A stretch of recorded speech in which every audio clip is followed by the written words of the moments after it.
2016 সালের ঘটনা। তখন ঢাকায় মোহাম্মদপুর আমি খতমে তারাবির জন্য 2 জন হাফেজ নিয়োগ দেওয়া হবে কেন্দ্রীয় মসজিদে। অনেক হাফেজে কোরআনরা সিরিয়াল ধরেছে তারাবি পড়াবে। কার মনে না চায় এত বড় এক মসজিদে আমি যদি চান্স পাইতাম তো আমার কপালটা খুলে যেত। শুক্রবার দিন সবাই দরখাস্ত রাখলো, ইন্টারভিউ শুরু হয়ে গেল। পরের জুমায় অসংখ্য ছাত্রদেরকে দেখছি খতমে তারাবির জন্য ইন্টারভিউ সিরিয়াল দিয়েছে। ইন্টারভিউ বোর্ডের ভিতরে আমি ছিলাম। কয়েকজন হাফেজকে আমরা সিলেকশন করছি যে এদেরকে নেওয়া হবে। এদের তেলাওয়াত সুন্দর, পড়াও বড় মজার। আমরা কাগজগুলো এক জায়গায় জমা করছি। পরের জুমায় আমরা ঘোষণা দিয়ে দিব কোন মায়ের সন্তান চান্স পাবে। পরের জুমায় যখন জুমার নামাজের পর 3টার দিকে যখন আমরা বসে বসে ফলাফলগুলো দেখতেছি যে কাকে কত নাম্বার দেওয়া হয়েছে, দরওয়াজা লাগায় দিছি, জানলা লাগায় দিছি, এসি ছেড়ে দেওয়া হয়েছে, সব লাগানো, বাহির থেকে কিছুই দেখা যায় না। ইন্দিমিন টাইমে মসজিদের বারান্দার দরওয়াজায় কে যেন নক করতেছে।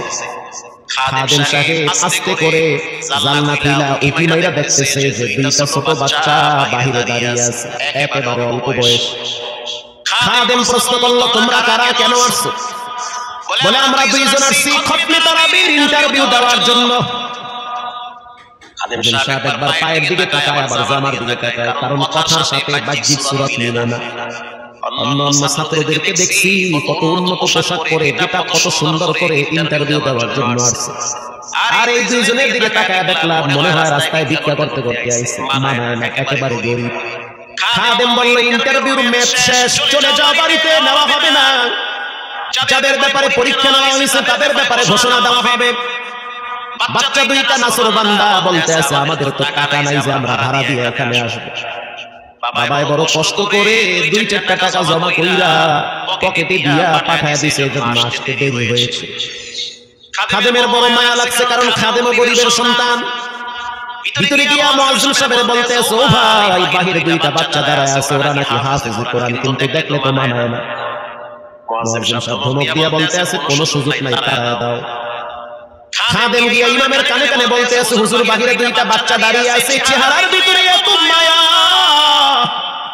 কিন্তু বাহ্যিক সুরত মিলে না, ওরা নাকি কোরআনের হাফেজ। পাশেই তো রহমানিয়ার মুহাদ্দিস সাহেব বসা আছে, তিনি বলতে আছে, কি ব্যাপার, ফিসফিস করে আপনি কি বলতেছেন? বলে, হুজুর, বাহিরে 2টা বাচ্চা দাঁড়িয়ে আছে, তারা খতমে তারাবির ইন্টারভিউ দিতে চায়।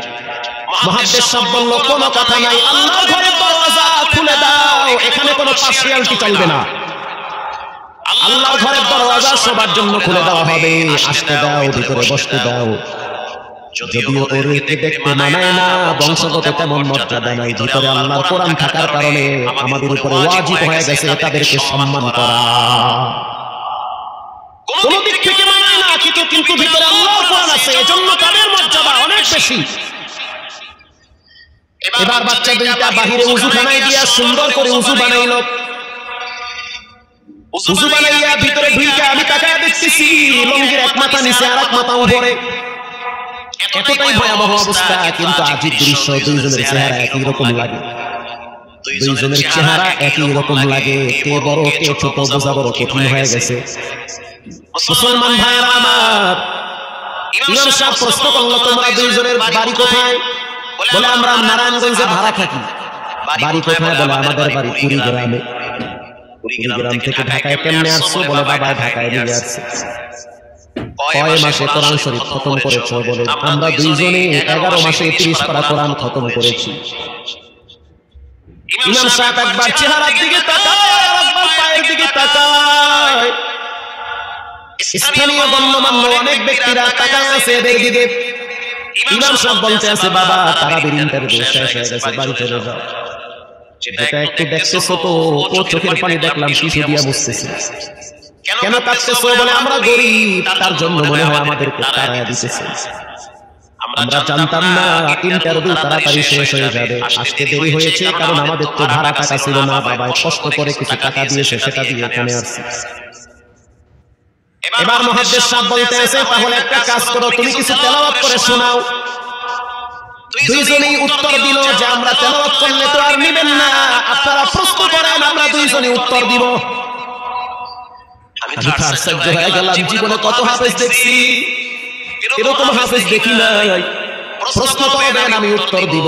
বুঝতে পারলাম ভিতরের খবর কেউ না জানলেও একজন জানেন, তিনি হলেন কে? মুহাদ্দিস সাহেব বলতে আছে, বাবা প্রশ্ন করব ঠিক আছে, তোমাদের মন মতো একটু তেলাওয়াত করে শোনাও। তেলাওয়াত যদি মানসম্মত হয় তাহলে ইন্টারভিউ নিব, যদি না হয় তাহলে সাদাই করে দিব। এবার ছোট যেটা সেটা তেলাওয়াত শুরু করলো সূরা তাহা থেকে। তাহা মা আনজালনা আলাইকাল কুরআনা লিতাশকা। এত সুন্দর পড়া মনে হইতেছে, আসমান থেকে কোরআন নাযিল হইতেছে। এত সুন্দর পড়া, কত রঙের ঢঙের পড়া শুনলাম, এই পড়া কোনোদিন শুনিনি। আমি তাকায় দেখলাম স্থানীয় টিউনার সাহেবের চোখের পানি বায়া বায়া পড়তেছি। ইশারা দিতে আছে আরো তেলাওয়াত করতে বলেন। এই পড়া তো শুনলে আমার দিলের ময়লাগুলা কাটে। আল্লাহর ঘরে যখন গেছি বাইতুল্লাহ ফজরের টাইমে ইমাম সাহেব তেলাওয়াত করলে যেমন মনে হইতে আছে ওই কোরআনের আওয়াজটা এখন এই মসজিদে বাজতেছে। ছোট বাচ্চাটা তেলাওয়াত করলো, বড় সন্তানটা তেলাওয়াত করলো। এবার যারা হাফেজ সাহেব ছিল তারা প্রশ্ন শুরু করলো, যেখান থেকে প্রশ্ন করে পৃষ্ঠা ঠেকায় দেয়, একটা জায়গায় আটকাইতে পারে না। এমনকি বাচ্চা দুইটা এটাও বলেছে, যদি আপনাদের যদি ধৈর্য থাকে তো আমরা দুইজনে পুরা 30 পারা এখানে একবার আমি পড়ায় দিব। আশা করি একটাও বাঁচবে না। এত সুন্দর পড়াশোনার পরে মোতাল্লি সাহেব বলল, সব বাপ আমার কাছে এই দুইজনই পছন্দ হয়েছে। এই দুইজন মোতাল্লি সাহেব দাঁড়াইতে পারে না, হুইল চেয়ারে বসে থাকে, কাছে দাইকা বুকের সাথে জড়ায় ধরছে আর বলতে আছে, আল্লাহ এমন একটা সন্তান যদি আমার থাকতো জীবনটা ধন্য হয়ে যেত। আমার মৃত্যুর পরে একটু হইল তারা কোরআন তেলাওয়াত করতে পারত। নিয়ত হয়ে গেল, তারাবি শুরু হয়ে গেছে। মোহাম্মদপুর থানায় গিয়ে খবর নিয়ে দেখে অনেক পুলিশরা এই বাচ্চার পিছনে দাঁড়ায় দাঁড়ায় নামাজ পড়ে চোখের পানি ছেড়ে কেঁদেছে। শুধু তাই নয়, অনেক হিন্দু মহিলারা পর্যন্ত রাস্তায় হাঁটার সময় তেলাওয়াতের আওয়াজে দাঁড়ায় দাঁড়ায় কোরআন শ্রবণ করেছে। শুধু তাই নয়, অনেক বড় বড় ডাকাত, মাস্তান, সন্ত্রাস, কিশোর গ্যাংরা পর্যন্ত দাঁড়ায় দাঁড়ায় কোরআনের আওয়াজ শুনেছে। 17ই রমজান শেষে বদর দিবস, হাজার হাজার মুসল্লি দাঁড়িয়ে আছি। ইমাম সাহেব জানে না যে এরা দুইজনে আপন মায়ের পেটের ভাই হয়, এটা ইমামের জানা নাই। দুইজনে তারাবি চলতে আছে, চমৎকার পড়া, পিছনে শত শত মাওলানা মুফতি দাঁড়ায় থাকে। মনে হইতেছে তেলাওয়াতের আওয়াজে আরেক জগতে হারিয়ে যায়, এত সুন্দর পড়া। তারাবি শেষ হয়ে গেল, মুসাফা শুরু হয়ে গেল। বাচ্চা দুইটারে কেউ বুকের সাথে জড়ায়, কেউ কপালে চুমা দেয়, বলে আল্লাহর কোরআনকে চুমা দেয়। হাজার হাজার মানুষ যখন আস্তে আস্তে নামাজ শেষ করে চলে গেল, একেবারে মসজিদের পিছনে বারান্দার পরে আরো একটা বারান্দা থাকে, ওই বারান্দায় এক লোক বসে বসে গামছা দিয়ে চোখের পানি মুছতেছে। কিছুক্ষণ পরে লোকটা দেওয়ালের সাথে কপালটা ঠেকায় দিয়া একেবারে অস্থির হয়ে গেল। মনে হচ্ছে তার ভিতরে কাঁপুনি শুরু হয়ে গেছে। কিছু মুসল্লি গিয়ে প্রশ্ন করলো, কি হয়েছে আপনার? বলে আমার কিছু হয় নাই। টাকা লাগবে? বলে না, টাকা লাগবে না। তাহলে আপনি কেন এখানে কাঁদতেছেন? বলে আমি এমনি কাঁদতেছি, এটা কষ্টের কান্না না, এটা খুশির কান্না। এটা কষ্টের কান্না না, এটা খুশির কান্না, আনন্দের কান্না। প্রথমবারের মতো মালবাহী ট্রলিতে